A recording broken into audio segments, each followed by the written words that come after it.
Salut, c'est Trado, je suis content de vous retrouver pour la mise à jour des zones d'accumulation rationnelle pour l'or et pour l'argent. Désolé de vous avoir fait faux bon pour la dernière vidéo. On va commencer par les actualités que j'ai trouvées pour vous. Première actualité, très intéressante en fait, ça nous vient des grands spécialistes de l'or que vous connaissez bien par le biais de leur œuvre écrite, hein, Incrementum. Alors, Stoffel et Valek ont l'habitude, c'est pas la première fois, de regarder ce que donne le ratio iPhone Gold, parce que finalement, l'utilité principale dans l'imaginaire collectif de l'or, c'est quand même de préserver le pouvoir d'achat des individus. Et plutôt que regarder ce que donne l'iPhone en dollars, ils ont regardé ce qu'a donné le ratio iPhone sur Gold depuis son origine. Et là, surprise. Alors sur la courbe verte, vous voyez le prix de l'iPhone en dollars qui monte constamment. Et par contre, lorsque vous regardez les barres, eh bien, vous voyez elles étaient plus hautes avant que maintenant. Autrement dit, l'or a parfaitement rempli son rôle, puisqu'on peut toujours se procurer l'iPhone, mais en utilisant moins d'or, moins d'onces d'or pour le faire, et alors même bien sûr que le produit en question est bien plus élaboré maintenant qu'il ne l'était à ses origines. Deuxième article que j'ai trouvé pour vous, que vous pouvez retrouver par le biais de mon site, si vous le désirez. C'est un article qui est intéressant en ce sens qu'il y a peut-être un changement de paradigme. On le sait très bien, l'or est l'anti-dollar, ok. Et lorsque les taux d'intérêt montent, l'or baisse, et lorsque les taux d'intérêt baissent, l'or monte. C'est ainsi qu'on a appris cela à l'université, et c'est comme ça que les spécialistes de l'or envisageaient le prix. Néanmoins, lorsque l'on regarde au-delà des évolutions de très court terme, on se rend compte que ce n'est plus un élément déterminant sans être complètement décorrélé. On voit que sur les niveaux actuels, la dernière fois que les taux d'intérêt étaient aussi élevés que maintenant, l'or valait moitié moins. Autrement dit, l'or performe extrêmement bien dans un contexte extrêmement défavorable, celui de taux d'intérêt très élevé, comme si la relation s'était distendue. Pourquoi? On le sait bien, ce sont toutes les craintes qu'il y a autour du système monétaire. Il y a également évidemment l'achat d'or par les banques centrales, notamment chinoises, qui soutient l'or. Mais en tout cas, cela change considérablement les connaissances et le paradigme autour du prix de l'or. J'invite à regarder cet article qui est tout à fait significatif. Ou encore, si vous préférez, il ne faut pas méjuger la performance de l'or, même si certains s'en plaignent parce qu'ils ne regardent que le court terme.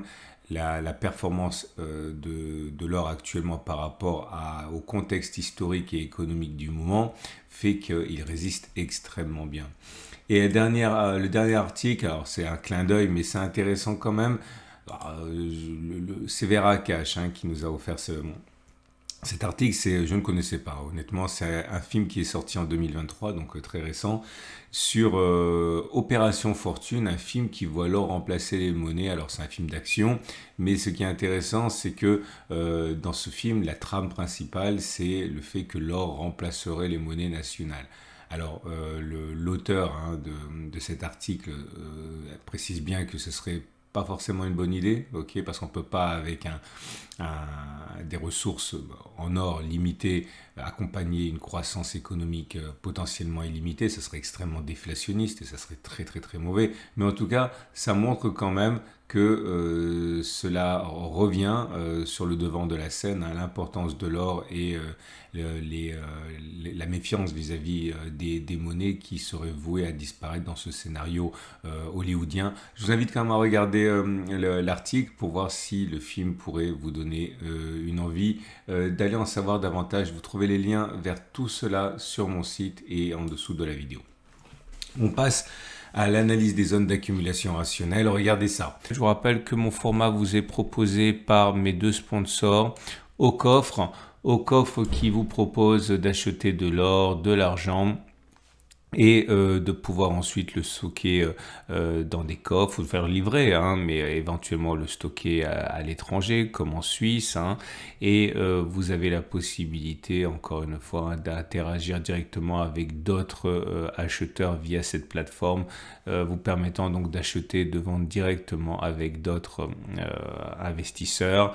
Et mon autre sponsor que vous connaissez également, Veracash, Veracash qui vous permet d'acheter de l'or, de l'argent et d'y adosser une carte Mastercard, tout ce qu'il y a de plus classique. Donc si l'or voit son cours monter, eh bien tout simplement vous pouvez dépenser plus. C'est très pratique, c'est très novateur, j'en ai une. Bref, vous avez des liens en dessous de la vidéo pour découvrir ce que vous propose au coffre et Veracash. On passe à l'analyse des zones d'accumulation rationnelles. L'or libellé en euros. La baisse à laquelle on assiste aujourd'hui nous amènerait peut-être à retoucher la zone d'accumulation rationnelle des 17,90, 17,60 euros l'once. Ce serait zone d'accumulation rationnelle, on a déjà rebondi dessus ici. Si on va chercher la zone suivante, ce serait 17,46, 17,33 pour avoir une zone d'accumulation rationnelle. Entre les deux, ça n'aurait pas beaucoup d'intérêt graphiquement. La tendance de long terme est haussière, la tendance de fond est haussière puisqu'on est au-dessus de la M200 et de la M50 qui montent. Et les bougies Aiki-Nashi indiquent que c'est pour le moins médiocre, hein, puisque vous avez une bougie rouge maintenant. Elle n'est pas très baissière cette bougie rouge parce qu'elle a une mèche haute, le corps est plutôt étroit, mais ça reste quand même une bougie qui est baissière et qui nous invite à considérer un retour sur les 17,90, 17,60. Pour l'or libellé en dollars, c'est la même chose. Un petit coup d'arrêt à la hausse depuis depuis 2 séances. Et l'avantage, la bonne nouvelle, c'est qu'on vient chercher la zone d'accumulation déjà des 19,04, 18,84 dollars. Si celle-ci casse, ce serait à mon avis rendez-vous sur les 18,50, 18,10.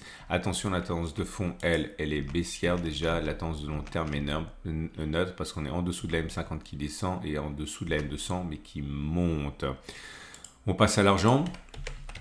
Pas bon, mais encore une fois, lorsqu'on vise le temps long et que l'on accumule petit à petit, ce ne sont que des opportunités, hein. On a des cours qui pourraient aller retester la zone d'accumulation rationnelle des 21 à 20,4 euros. La tendance de fond et la tendance de long terme sont neutres. Les bougies Aiki-Nashi indiquent que c'est pas bon puisque vous avez des bougies rouges, enfin une bougie rouge sans mèche haute. Autrement dit, la tendance il est plus plausible que l'on continue de baisser plutôt que l'on ait fait les plus bas. Et c'est la même chose pour l'argent libellé en dollars. Mais par contre, là, on est déjà assuré qu'on soit sur une zone d'accumulation rationnelle à 22, 22,9. La tendance de long terme est neutre parce qu'on est en dessous de la M200 qui monte, encore qu'on dirait qu'elle soit plate. Là, la tendance de fond, elle est baissière puisqu'on est en dessous de la M50 qui descend. Voilà.